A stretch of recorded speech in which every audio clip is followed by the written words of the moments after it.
Welcome to our channel. Today we how to enable color palettes in Adobe Color, beginner guide step by step clearly.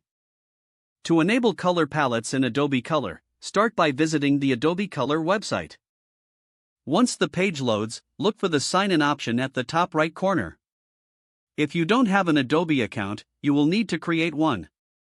After signing in, navigate to the main interface of Adobe Color. Here, you will see several options for creating and exploring color themes. To create a new color palette, click on the Create tab in the top menu. You will be presented with a color wheel and various color rules. Select a rule that suits your design needs, such as complementary or analogous. Adjust the color points on the wheel to find your desired colors.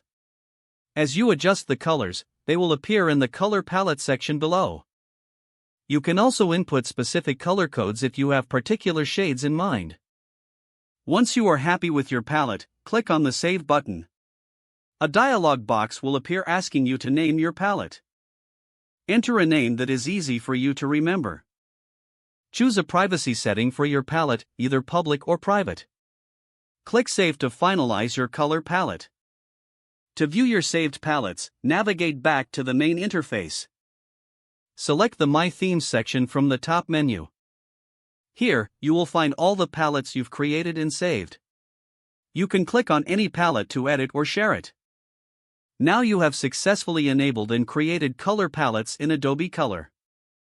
These palettes can be used in various Adobe applications to enhance your designs.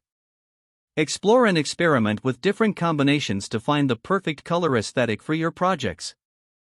If the page does not load, refresh the browser or try again in a private or incognito window. Make sure you are using the correct email address, then retype it carefully to avoid small typos. If your password is not accepted, use the reset option and create a new strong password you can remember. Check your spam folder for verification or security emails, then complete any requested confirmation steps. Enable two-factor authentication if available to improve account security and reduce unauthorized access risk. Don't forget to like this video and subscribe to our channel for more step-by-step tech guides.